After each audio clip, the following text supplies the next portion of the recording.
Oke, jadi selamat datang lagi teman-teman. Jadi mungkin teman-teman bakal bingung kenapa videonya dan juga bajunya sama dengan dua video yang bakal ku upload nanti. Itu preview Manchester United lawan Olympique Lyon, dan juga video apa tadi? Video review pertandingan Madrid lawan Arsenal tuh bajunya sama karena aku recordnya di hari yang sama. Jadi sekali lagi selamat datang teman-teman di channel Mandro Episode 10. Jadi di video kali ini aku bakal bahas salah satu pertandingan perempat final Liga Champions, yaitu PSG lawan Aston Villa. Jadi kita langsung saja ke starting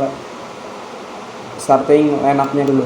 Oh ya, kenapa nggak bahas Barcelona versus Borussia Dortmund? Karena jujur aku nggak nonton pertandingannya, jadi buat sekedar teman-teman tahu, aku nggak mau bahas pertandingan yang aku nggak nonton gitu. Nanti takutnya malah apa yang aku sampaikan itu tidak berdasarkan apa yang di pertandingan.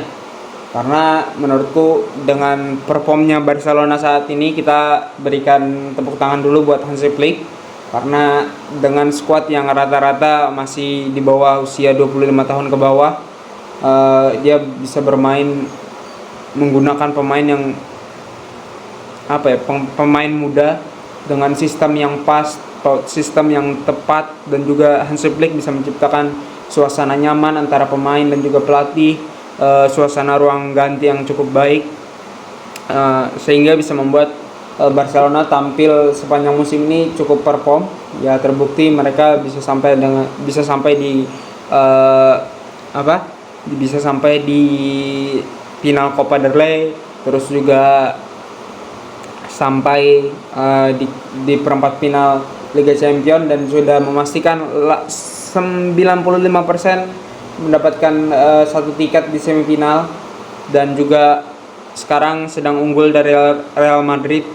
Rival abadi mereka 4 poin di La Liga, sekarang jadi pemuncak klasemen dengan skuad yang harusnya di bawah Real Madrid, tapi Hansi Flick bisa membuat pemain yang ada skuad sederhana ini dengan sistem yang dia miliki mampu perform semua. Jadi setiap pemain yang tampil buat Barcelona, baik yang starting ataupun dari bangku cadangan sepanjang musim ini, itu semua bisa memberikan yang terbaik, bahkan bisa memberikan assist dan gol.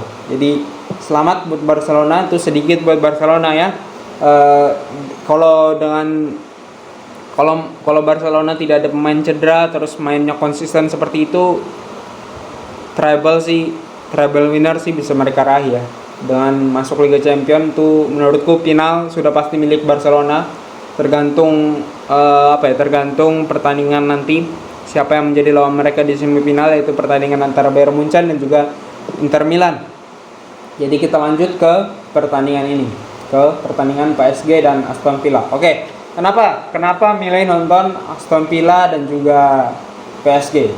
Jadi beritahu dulu dibandingkan nonton Barcelona dan juga Borussia Dortmund ya.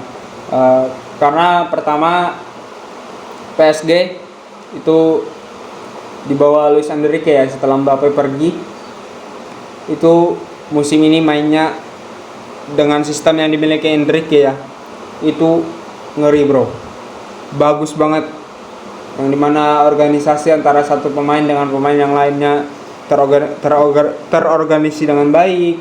Terus juga ketika PSG bermain tuh sangat-sangat kelihatan tidak ada satu pemain pun yang egois, tidak ada satu pemain yang mereka tahu kapan harus passing, kapan harus ngambil keputusan buat shooting sendiri. Itulah PSG sekarang. Dan kenapa juga seru, karena dua pelatih yang menanganin PSG dan juga Aston Villa, yaitu Luis Enrique dan juga Unai Emery, adalah pelatih yang mengandalkan sistem gitu loh, tidak tergantung pada 1-2 pemain. Dan terbukti laga ini cukup seru menurutku pribadi buat fans netral, walaupun sepanjang 90 menit PSG pegang kendali gitu loh. Jadi itu alasannya, karena kedua tim saat ini sedang perform dengan pelatih mereka masing-masing. Sebelum pertandingan ini Aston Villa sempat win streak tidak terkalahkan 7 pertandingan, sedangkan PSG dengan kemenangan tadi dini hari ya, itu merupakan pertandingan ke 18 mereka, dan mereka bisa menang 17 pertandingan dari 18 pertandingan. Jadi mereka menang 17 dari 18 pertandingan. Jadi ini laga yang seru menurutku dan wajib ditonton dibandingkan Barcelona versus Borussia Dortmund. Jadi kita langsung saja ke starting 11-nya untuk kedua tim. Jadi di sini Luis Enrique main dengan formasi 4-3-3. Ada Donnarumma di posisi penjaga gawang, Achraf Hakimi di posisi back kiri, terus duet center backnya ada Bernardo dan juga Pacho, terus di kanan ada Nuno Mendes, terus di tengah itu ada Vitinha, João Neves dan juga Fabian Ruiz, terus di depan ada Douye, Ousmane Dembélé dan juga Kvaratskhelia. Dan buat Aston Villa main dalam formasi 4-2-3-1 yang dimana di posisi penjaga gawang ada Emi Martinez, terus ada Luka Digne di posisi back kiri, ada Paul Torres dan juga Eric Konsa berduet di jantung pertahanan Aston Villa, terus di kanan ada Matikes, terus duet DM-nya ada Yuri Tielemans dan juga Abu Bakar Kamara, terus di depannya di posisi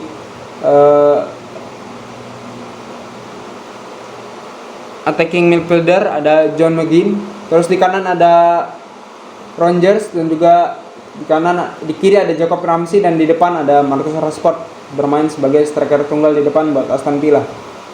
Dan seperti yang gue bilang di awal, PSG full memegang kendali pertandingan 90 menit. Praktis Aston Villa hanya bisa bertahan dan mengandalkan counter attack. Dan ya harusnya Unai Emery sih berterima kasih ke Emi Martinez, karena Emi Martinez menyelamatkan Aston Villa sangat banyak dan membuat Aston Villa hanya kebobolan 3 gol. Seandainya tidak ada Emi Martinez, mungkin skor di sini sudah 5-1 gitu loh. Tapi ya keren sih Emi Martinez. Harusnya Unai Emery dan seluruh tim berterima kasih ke Emi Martinez gitu. Dan seperti yang gue bilang, manusia ini Kvaratskhelia ini ngeri bro. Dia yang megang semua, tiap dribble yang dia lakukan oleh Kvaratskhelia ini efektif semua, terus keputusan kapan dia harus gocek, kapan dia harus shooting tuh on point semua. Dan gol kedua dari PSG dua-duanya keren, baik gol dari Kvaratskhelia dan juga Ndoye itu keren semua, dan layak sih PSG menang 3-1 ya, dengan walaupun mereka sempat kecolongan gol dari counter attack-nya Aston Villa, tapi karena PSG megang kendali permainan dan banyak membuat peluang dibandingkan Aston Villa, karena Aston Villa hanya mengandalkan counter attack dan bertahan. Dan PSG sih menurutku layak menang dengan hadirnya João Neves, gila keren gila. Vitinha napasnya nggak ada habis, turun naik, terus juga passingnya Fabian Ruiz. Kalau seperti ini terus PSG main, kayaknya mereka bisa masuk final sih kayaknya ya, lawan siapapun. Entah nanti Madrid bisa comeback dan lolos ke semifinal, kayaknya PSG juga yang bakal menang. Tapi di leg kedua nanti bakal seru, karena kayaknya Aston Villa di leg kedua nggak bakal bertahan lagi, karena mereka harus ngejar defisit 2 gol yang harus menyamakan ketertinggalan gol yang ada. Mereka harus bisa buat 2 gol at least agar mereka bisa main sampai perpanjangan waktu dan adu penalti, karena ada beberapa peluang juga yang diciptakan Aston Villa yang cukup berbahaya, namun sayang sekali finishing dari lini depan Aston Villa sangat-sangat kurang efektif ya.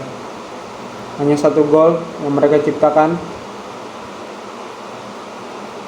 Dan bakal main minggu depan di Villa Park. Ya kan, di sini Aston Villa bikin 7 tembakan, 2 on target ke gawang, berbanding dengan PSG 29 tembakan ke gawang Aston Villa, 10 on target, dan PSG selayak menang sih. Dan seperti yang gue bilang, kalau PSG main seperti ini terus, perform seperti ini terus, kayaknya bakal bisa sampai ke final Liga Champions ya. Tapi leg kedua nanti bakal seru juga, main di Villa Park, di kandangnya Aston Villa. Itu main hari Rabu jam 2 dini hari, bakal seru juga, salah satu laga yang bakal aku tonton nanti hari Rabu jam 2 dini hari. Karena seperti yang gue bilang, karena dua pelatih di kedua tim ini sama-sama memiliki filosofi dan juga sistem bermain yang dimana tidak mengandalkan individu pemain gitu loh, tidak tergantung kepada 1 atau 2 pemain. Oke, jadi ini laga yang patut ditunggu juga di leg kedua nanti. Dan kalau seperti ini terus, kayaknya final Liga Champions itu bakal PSG versus Barcelona. Jadi terima kasih teman-teman yang sudah nonton video kali ini. Jangan lupa untuk like, subscribe, comment, and see you the next video. Bye teman-teman.